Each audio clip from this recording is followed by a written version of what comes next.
بسم الله الرحمن الرحيم يا رب صل وسلم دائما أبدا على حبيبك خير الخلق كلهم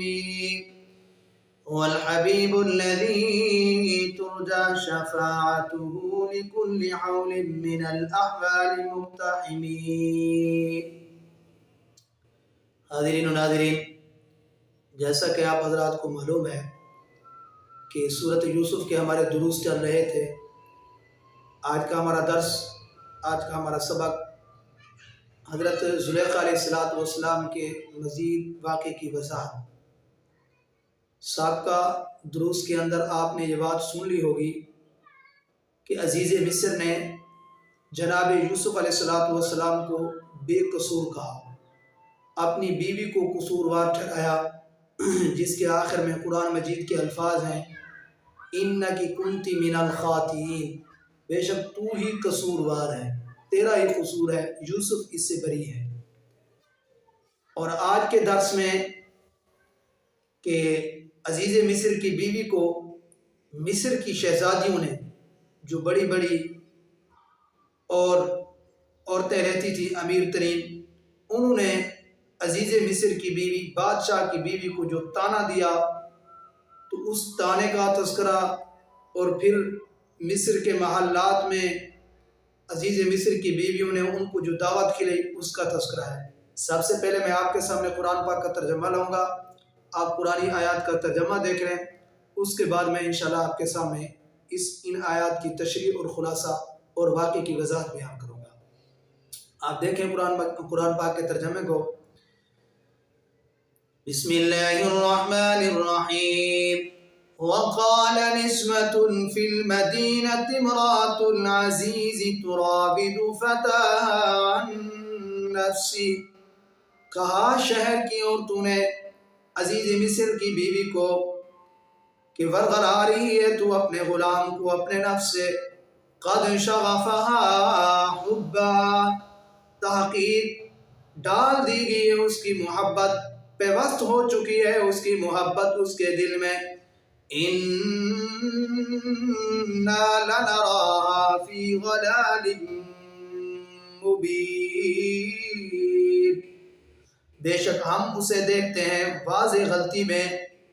فَلَمَّا سَمِعَتْ بِمَكْرِهِنَّ أَرْسَلَتْ إِلَيْهِنَّ، پس جب سنا ان کے مکر کو، یعنی عزیز مصر کی بیوی نے سنا مصر کی مزید شہزادیوں کے مکر کو، قرآن اسی کو بیان کر رہا ہے. فَلَمَّا سَمِعَتْ بِمَكْرِهِنَّ، بس جب سنا ان کے مکر کو، أَرْسَلَتْ إِلَيْهِنَّ، پیغام بھیجایا ان کی طرف، وَأَعْتَدَتْ لَهُنَّ، تیار کی ان کے لیے، متکئا ایک دعوت،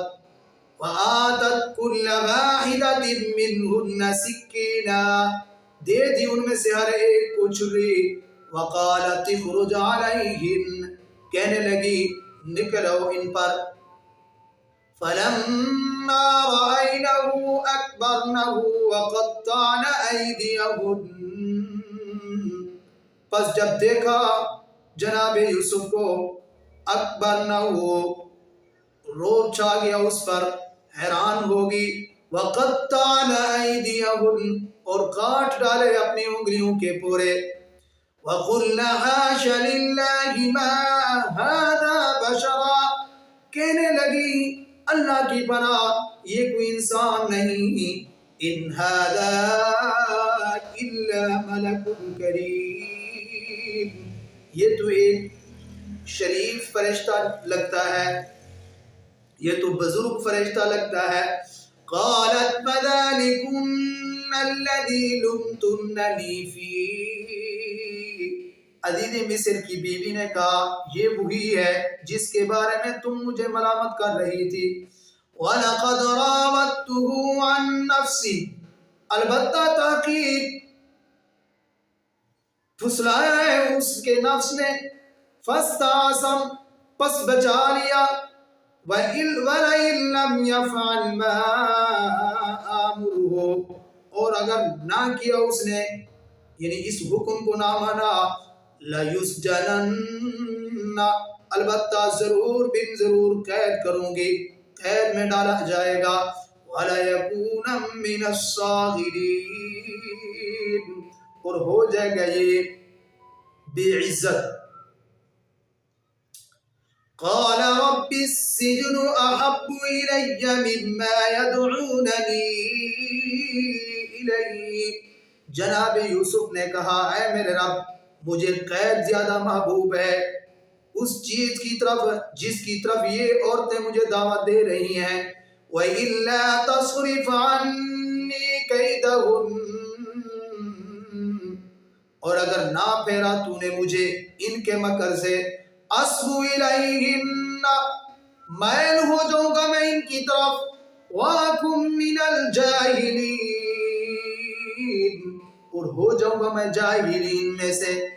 فَاسْتَجَابَ لَهُ رَبُّهُ فَصَرَفَ عَنْهُ كَيْدَهُنَّ، پس قبول کی اس کے رب نے اس کی دعا کو، پس پھیر لیا جناب یوسف کو ان کے مکر سے۔ إِنَّهُ هُوَ السَّمِيعُ الْعَلِيمُ، بے شک وہ سننے والا ہے، جاننے والا ہے۔ ان آیات مبارکہ کے اندر اللہ جل شانہ نے مصر کی عورتوں کا تذکرہ فرمایا کہ جن عورتوں نے، مصر کی عورتوں نے جناب عزیز مصر کی بیوی کو جو لان تان کیا کہ تو کیسی عورت ہے، اتنے بادشاہ کی بیوی ہے، وہ اتنا عہدے دار ہے، اتنے عہدوں کا مالک ہے، تو ایک ادنا سے غلام پہ فریفتہ ہو گئی ہے، اور اس طرح انہوں نے باتیں کی۔ خیر جناب یوسف علیہ السلام کو تو عزیز مصر نے منع کر دیا، آپ نے اس مسئلے کو آگے نہیں پہنچانا۔ یوسف اعرض عن ھذا، آپ اعراض کیجئے اس مسئلے سے۔ خیر جب یہ مسئلہ ہو تو شہر میں یہ طرح طرح کی باتیں ہونے لگیں، عورتوں کے کانوں میں گئیں۔ ویسے اصولی بات یہ ہے جب یہ مسئلہ کسی عورت کے کان میں چلا جائے نا تو پھر وہ ٹھپتا نہیں ہے، وہ بند نہیں ہوتا۔ تو مصر کی عورتیں جو بڑی بڑی امیر لوگوں کی بیویاں تھیں، ان کے کانوں میں جب یہ بات گئی تو انہوں نے تان کے طور پر عزیز مصر کی بیوی کو کہا، زلیخا کو کہا، زلیخا کیسی عورت ہے تم، کس طرح کی عورت ہے، یہ غلام پہ فریفتہ ہو گئی ہے۔ یہ باتیں زلیخا کے جب کانوں میں گئیں کہ مصر کی عورتیں اس طرح کی باتیں کرنے لگ گئیں تو اس نے کیا کیا، اس نے مصر کی بڑی بڑی جو ہے عورتوں کو، امیر لوگوں کی بیویوں کو بلایا اور ان کی دعوت کی، اور ان کو دعوت کے بہانے بلایا تو دسترخوان لگایا محل میں، پھر اس کے ساتھ اس نے فروٹ رکھے اور چھریاں بھی ساتھ رکھی، کاٹنے والے جو فروٹ تھے، تو اس طریقے سے اس نے رکھا پھلوں کو اور دعوت پہ عورتوں کو بلایا۔ جب وہ عورتیں دسترخوان پہ بیٹھ گئی تو پھر زلیخا نے یوسف کو آواز دی، کیا کہا آپ ذرا قرآن کے الفاظ کو سنیے۔ فرمایا وَقَالَتِ اخْرُجْ عَلَيْهِمْ، اے یوسف ذرا باہر تو تشریف لائیے۔ حضرت یوسف کو علم نہیں تھا، وہ نبی تھا، نبی عالم الغیب نہیں ہوتا، اگر نبی کو علم غیب ہوتا تو کبھی بھی نبی باہر نہ نکلتا، اسے معلوم ہوتا کہ محلات کے اندر باہر عورتیں بیٹھی ہیں، مجھے عورتیں دکھا رہے ہیں، میں عورتوں کو دیکھنے کے لیے کبھی باہر نہ نکلتا۔ تو جناب یوسف کو علم نہیں تھا۔ جناب یوسف علیہ السلام باہر نکلے، جیسے ہی باہر نکلے مصر کی عورتوں نے جناب یوسف کے حسن کو دیکھا، جمال کو دیکھا، خوبصورتی کو دیکھا۔ رب کا قرآن کہتا ہے فَلَمَّا رَأَيْنَهُ أَكْبَرْنَهُ وَقَطَّعْنَ أَيْدِيَهُنَّ، ان عورتوں نے جناب یوسف کے حسن کو دیکھا، حیران رہ گئی، کتنا خوبصورت یوسف، اتنے حسن و جمال کا مالک یوسف، تو انہوں نے اپنے انگلیوں کے پورے کاٹ ڈالے۔ حدیث میں آتا ہے، مفسرین نے لکھا ہے یہ تو مصر کی عورتوں نے جناب یوسف کے حسن کو دیکھا ہے، اور جناب یوسف کے حسن یہ ایک وصف کا نام ہے، ہمارے نبی سے یہ حسن نکلا ہے یوسف کو ملا ہے، تو یہ دنیا کا جو حسن ہے آدھا حسن یوسف کو ملا ہے، اور بقیہ جو حسن ہے وہ سارا کا سارا اللہ نے ہمارے محبوب کے اندر رکھا ہے۔ اللہ نے ہمارے نبی محمد الرسول اللہ صلی اللہ علیہ وسلم کو کتنا حسین بنایا، اس پر تو بہت عجیب و غریب باتیں صحابہ اکرام کے اشعار سنیں۔ وَأَحْسَنُ مِنْكَ لَمْ تَرَ قَطُّ عَيْنِي وَأَجْمَلَ مِنْكَ لَمْ تَلِدِ النِّسَاءُ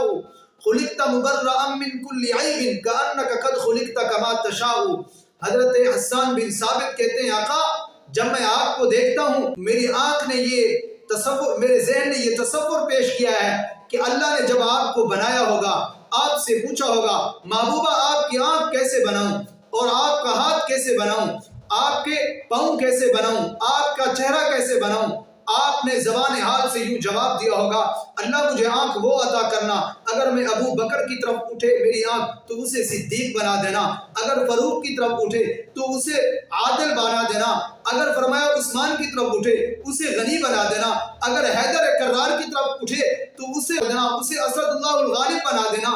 تو یہ اللہ کے پاک پیغمبر صلی اللہ علیہ وسلم کو اللہ نے جو حسن دیا، اس شعر کے اندر انہوں نے لکھا ہے میرا وجدان یہ کہتا ہے، میرا عشق یہ کہتا ہے کہ اللہ سے آپ نے کہا ہوگا اللہ اگر مجھے اپنی مرضی کے مطابق بنانا چاہتے ہیں تو مجھے ہاتھ وہ عطا کرنا، اگر میں ادھر زمین پہ ہاتھ اٹھاؤں اللہ آسمان پہ بدلیاں جمع کر دینا، اگر اللہ مجھے ہاتھ وہ عطا کرنا، اگر میں یہ ہاتھ معبد کی کمزور بکری کے اوپر رکھوں تو اس بکری کو بھی صحت مند بنا دینا اور اس کے خشک تھنوں سے دودھ کی نہریں جاری کر دینا۔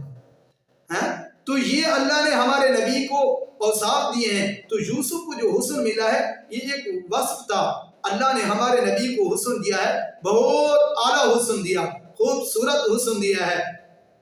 تو حضرت امی عائشہ صدیقہ طیبہ طاہرہ زاہدہ عابدہ عالمہ صالحہ وہ کہنے لگی انہوں نے تو یوسف کو دیکھا اپنی انگلیوں کے پورے کاٹ ڈالے، جنہوں نے میرے آقا کو دیکھا، جنہوں نے میرے شوہر کو دیکھا، جنہوں نے میرے پیغمبر کو دیکھا، انہوں نے تو اپنی گردنیں کاٹ ڈالی، انہوں نے تو اپنے گردنیں کاٹ ڈالی۔ خیر وہ مصر کی عورتیں کیا کہنے لگی اقلنا حاشا للہ، اللہ کی پناہ ان ہذا الا ملک کریم،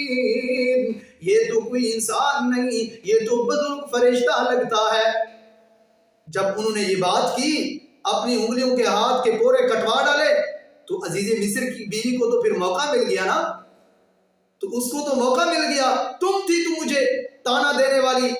تم کہہ رہی تھی کہ تم غلام میں فریفتہ ہو گئی ہو، اب تم نے بھی تو اسی غلام کو دیکھا ہے کہ اپنے ہاتھ کی انگلیاں کاٹ ڈالی ہیں۔ تو پھر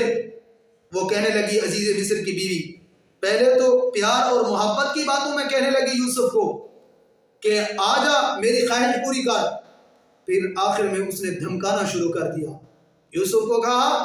اگر آپ میری خواہش کو پورا نہیں کریں گے تو میں آپ کو لَيُسْجَنَنَّ وَلَيَكُونًا مِّنَ الصَّاغِرِينَ، میں جیل بھجواؤں گی آپ کو،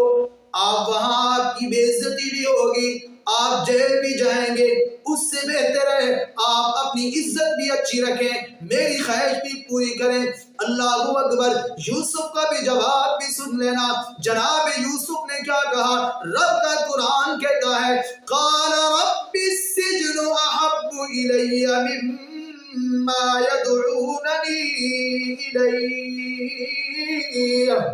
اللہ مجھے جیل پسند ہے،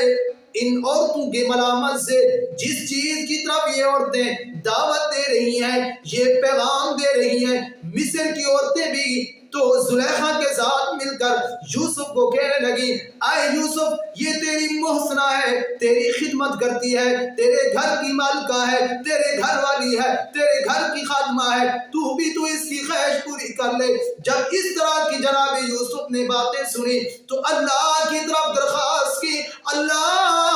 میری یہ درخواست قبول کر لے، مجھے جیل پسند ہے، بس ان عورتوں کی باتیں میں نہیں سن سکتا۔ آگے کیا کہا جناب یوسف نے، اللہ سے یوں درخواست کی وَإِلَّا تَصْرِفْ عَنِّي كَيْدَهُنَّ أَصْبُ إِلَيْهِنَّ، اللہ اگر آپ نے مجھے ان کے چکر نہ کیا، ان کے مکر سے محفوظ نہ کیا، اسبو الیہن، میں بھی میل ہو جاؤں گا ان کی طرف، میں بھی ان کی طرف میل ہو جاؤں گا، میں بھی انسان ہوں، وَأَكُن مِّنَ الْجَاهِلِينَ، میں تو جاہلین میں سے ہو جاؤں گا، میں تو ان بیکار قسم کے لوگوں میں سے ہو جاؤں گا۔ پر وہ تو نبی تھا، یاد رکھیے نبی دنیا کے اندر اپنی مرضی سے نہیں آتا، اللہ کے حکم سے وہ نبی بنتا ہے، اللہ اسے بچاتا بھی خود ہے۔ جس طرح چھوٹا بچہ ہے، ماں اسے پیدا کرتی ہے، اب بچہ ماں نے جننا ہے، اب بچے کو سردی اور گرمی سے بچانا ماں کا کام ہے، ماں ہی اس بچے کی حفاظت کرتی ہے، اس لیے کہ جنا ماں نے ہے۔ اب چونکہ یوسف یہ چونکہ نبی بننے والا تھا، اللہ نے اسے نبی بنانا تھا، تو اللہ سارے نبیوں کو اس طرح کے گناہوں سے محفوظ رکھتا ہے۔ اللہ نے جناب یوسف کی دعا کو قبول کیا، فاستجاب له ربه فصرف عنه كيدهن، اللہ نے جناب یوسف کی دعا کو قبول کیا، تو اسی وجہ سے عزیز مصر نے بھی یہی سوچا کہ کچھ دن کے لیے کیوں نہ ہو میں یوسف کو جیل کے اندر ڈال لوں، میری بیوی کا جو ذہن ہے وہ بھی ایک طرف ہو جائے گا، اور لوگوں کے اندر جو باتیں چل رہی ہیں یہ بھی دب جائیں گی۔ تو اللہ نے جناب یوسف کی دعا کو قبول کیا۔ یوسف کی دعا کو قبول کرنے کے بعد یوسف جیل کے اندر چلے گئے۔ تو حاضرین، یہ ان قرآن پاک کی آیات کا خلاصہ میں نے آپ کے سامنے رکھا ہے۔ تو آگے انشاءاللہ جیل کے اندر گئے جناب یوسف، اس کی آگے وضاحت آ رہی ہے، انشاءاللہ نئی ویڈیو میں آپ کے سامنے حاضر ہوں گا۔ اللہ تعالیٰ سے دعا ہے اللہ تعالیٰ مجھے آپ حضرات کو صحیح معنی قرآن پاک سمجھنے والا اور سمجھانے والا اور قرآن پاک پر عمل کرنے والا بنائے۔ حاضرین و ناظرین، اگر ہماری ویڈیو آپ کو اچھی لگ رہی ہے تو اللہ کے پاک پیغمبر صلی اللہ علیہ وسلم کا فرمان ہے، کل معروف صدقہ، ہر اچھا کام صدقہ ہے۔ یہ میرا پیغام قرآن کا ترجمہ، قرآن کی تفسیر تشریح آپ تک پہنچائیے، آپ اپنے دوستوں تک، آپ اپنے بھائیوں تک، اپنی بہنوں تک ہمارے اس پیغام کو آگے پہنچائیں، انشاءاللہ آپ بھی اس ثواب کے اندر شریک ہوں گے۔ جزاک اللہ، اللہ حافظ۔ کے لیے مفتی عبداللطیف کے آفیشل چینل کو سبسکرائب کریں۔ شکریہ۔